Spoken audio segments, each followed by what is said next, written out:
Penjabat Bupati Aceh Besar Muhammad Iswanto pada Senin 5 Desember 2022 menyerahkan 3 unit ambulans untuk mendukung operasional puskesmas di halaman kantor Bupati Aceh Besar. Muhammad Iswanto menjelaskan bantuan mobil ambulans tersebut diserahkan kepada 3 puskesmas, masing-masing puskesmas Kota Janto, Selimum, dan Montasik. Pengadaan mobil ambulans tersebut berasal dari Dana Otonomi Khusus Aceh tahun anggaran 2022. PJ Bupati Aceh Besar Muhammad Iswanto berterima kasih kepada Provinsi Aceh yang sudah membantu pengadaan mobil ambulans melalui Dana Otonomi Khusus Aceh tahun 2022. Iswanto berharap kepada Kepala Puskesmas dan jajarannya untuk menggunakan ambulans ini secara baik. Selain itu juga menjaga dan merawatnya, sehingga mobil ambulans dapat dimanfaatkan dalam jangka waktu yang lama.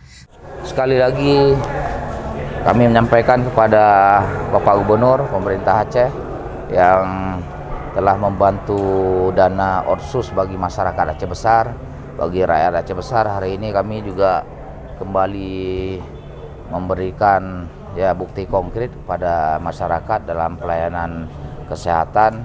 Kita membantu 3 unit ambulan, Puskesmas Janto, Selimum, dan Montasik. Ya, memang keadaan ambulan di Puskesmas tersebut sudah lama tidak layak digunakan, dan begitu juga di Puskesmas Selimum, ya jumlah masyarakatnya juga sangat banyak, dan ini insya Allah akan benar-benar bermanfaat bagi pelayanan kesehatan di masyarakat.